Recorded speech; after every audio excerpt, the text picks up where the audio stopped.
తెలంగాణ రైతులకు good news. ఎప్పుడెప్పుడా ఎదురు చూస్తున్న రైతు భరోసా డబ్బులు అకౌంట్లో జమ అయ్యాయి. అయితే ఎకరం లోపు ఉన్న రైతులకు మాత్రమే నిన్న అకౌంట్లో డబ్బులు జమ అయ్యాయి. చాలా రోజులకు రైతు భరోసా డబ్బులు పట్టడంతో రైతులు ఆనందం వ్యక్తం చేస్తున్నారు. ఎకరం లోపు ఉన్న 17,03,000 మంది రైతులకు రైతు భరోసా డబ్బులు జమ చేసింది ప్రభుత్వం. జనవరి 26న రైతు భరోసా, ఇందిరమ్మ ఇండ్లు, ఇందిరమ్మ ఆత్మీయ భరోసా, కొత్త రేషన్ కార్డులు వంటి 4 స్కీమ్స్ ను ప్రభుత్వం ప్రారంభించింది. మండలంలో ఒక గ్రామం చొప్పున 4 పథకాలను ప్రారంభించింది. కొంతమందికే రైతు భరోసా డబ్బులు అకౌంట్లో జమ అయ్యాయి. మిగతా వారికి రోజు విడిచి రోజు గ్రామాల వారీగా డబ్బులు జమ చేస్తామని ప్రభుత్వం ప్రకటించింది.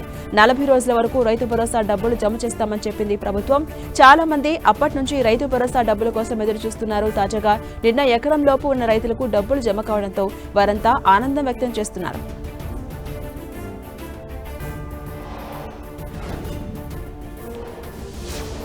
ఏపీ ప్రభుత్వ ఉద్యోగులకు గుడ్ న్యూస్. తెలంగాణలో పలువురు ఏపీ ఉద్యోగులు వైద్యం చేయించుకుని బిల్లులు రియంబర్స్మెంట్ కాక నష్టపోయిన నేపథ్యంలో ప్రభుత్వం సంచలన నిర్ణయం తీసుకుంది. ఇక నుంచి తెలంగాణలోనూ ఉద్యోగులు ఆరోగ్య బీమా పథకం ద్వారా లబ్ధి పొందవచ్చని ప్రకటించింది.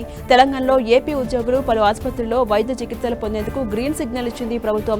తెలంగాణ డిఎంఈ గుర్తించిన ఆసుపత్రిలో చికిత్స పొందేందుకు ప్రభుత్వ ఉద్యోగులకు అనుమతిస్తూ ఉత్తర్వులు జారీ చేసింది. ఈ మేరకు రిఫరల్ ఆసుపత్రులను గుర్తించాలంటూ ఎన్టీఆర్ వైద్య సేవ సీఈఓకు ప్రభుత్వం ఆదేశాలు జారీ చేసింది.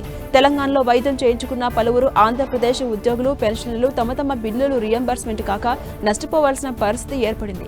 రాష్ట్ర విభజన అనంతరం చాలా మంది ఏపీ ఉద్యోగులు హైదరాబాద్ లో స్థిరపడ్డారు. ఆంధ్రప్రదేశ్ పునర్విభజన చట్టంలోని 9, 10 షెడ్యూల్ సంస్థల ఉద్యోగులు కూడా హైదరాబాద్ లోనే ఉన్నారు. ఈ నేపథ్యంలో ఇక నుంచి తెలంగాణ డిఎంఈ గుర్తించిన ఆసుపత్రిలో ఏపీ ఉద్యోగులు చికిత్స చేయించుకునేందుకు ప్రభుత్వం ఆమోదం తెలిపింది.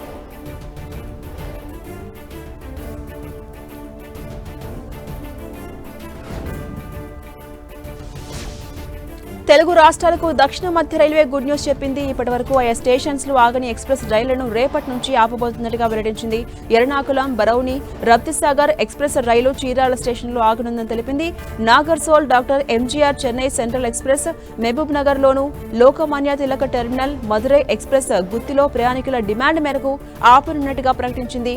లోకమాన్య తిలక్, కారైకాల్ ఎక్స్ప్రెస్ గుత్తి, తాడిపత్రిలో, Ernakulam, Patna super fast express ఖమ్మంలో, doctor MGR Chennai central, Ahmedabad, Navjivan super fast express Peddapalli railway స్టేషన్లో ఆగబోతున్నాయని రైల్వే అధికారులు వెల్లడించారు.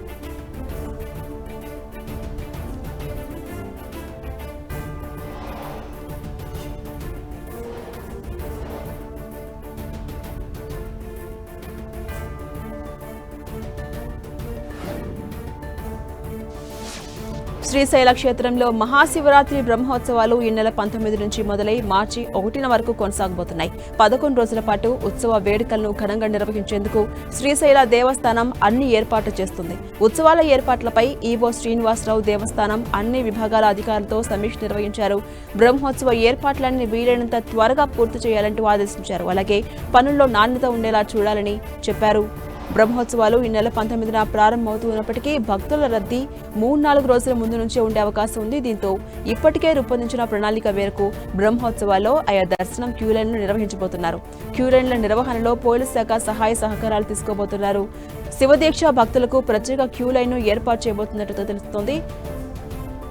జ్యోతిర్ముడి సమర్పణకు చేయాల్సినటువంటి ఏర్పాట్లన్నీ ప్రణాళికాబద్ధంగా ఉండాలని తెలిపారు. రద్దీని బట్టి మరిన్ని అదనపు ప్రసాదాల విక్రయ కేంద్రాలను ఏర్పాటు చేసేందుకు ఆయా ఏర్పాట్లు చేసుకోవాలని తెలిపారు ఆలయ అధికారులు.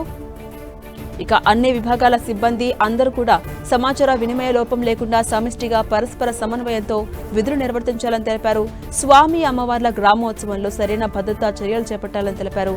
మహాశివరాత్రి రోజైన ఈ నెల 26న జరిగే ప్రభోత్సవం, పాగాలంకరణ, బ్రహ్మోత్సవ కళ్యాణం, రథోత్సవం, తెప్పోత్సవం కార్యక్రమాల ఏర్పాట్లపై ప్రత్యేకమైన శ్రద్ధను కనబరచాలని చెప్పారు.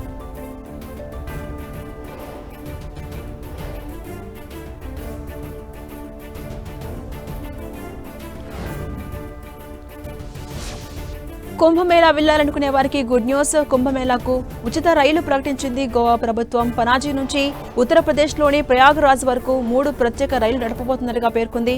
కుంభమేళా వెళ్లే భక్తులు ఈ రైళ్లలో ఫ్రీగా ప్రయాణించవచ్చని తెలిపింది. ఇవాళ ఉదయం 8 గంటలకు దక్షిణ గోవాలోని మార్గోవా రైల్వే స్టేషన్ నుంచి మొదటి రైలు బయలుదేరుతుందని, మిగిలిన 2 రైళ్లు ఈ నెల 13, 21 తేదీల్లో మార్గోవా నుంచి బయలుదేరుతాయని తెలిపింది గోవా ప్రభుత్వం. గోవా ప్రయాగ్రాజ్ మధ్య ప్రత్యేకంగా నడిచే ప్రతి రైలు దాదాపు 1000 మంది ప్రయాణికులను తీసుకెళ్లబోతుందని సమాచారం. ఈ స్పెషల్ రైళ్లలో ప్రయాణించే భక్తులకు ఉచిత ప్రయాణంతో పాటు ఉచిత భోజనం కూడా అందివ్వబోతున్నట్టుగా తెలిపింది ప్రభుత్వం. పనాజీ నుంచి 34 గంటల ప్రయాణం తర్వాత రైళ్లు ప్రయాగ్రాజ్ చేరుకుంటాయని, ప్రయాగ్రాజ్ చేరుకున్న తర్వాత భక్తుల వసతి, ఆహారాన్ని ఏర్పాటు చేసే బాధ్యత తమదే అని తెలిపింది గోవా సర్కార్. 24 గంటల తర్వాత భక్తులు ప్రయాగ్రాజ్ నుంచి తిరుగు రైలు ఎక్కాల్సి ఉంటుందని తెలిపింది. ముఖ్యమంత్రి దేవ్ దర్శన్ యోజనలో భాగంగా ఈ రైళ్లను నడుపుతూ ఉన్నట్టుగా తెలిపింది ప్రభుత్వం. 18 నుంచి 60 ఏళ్ల వయసు ఉన్నవారు, ఎలాంటి పెద్ద ఆరోగ్య సమస్యలు లేనివారు ఈ రైళ్లలో ప్రయాణించేందుకు అర్హులని తెలిపింది.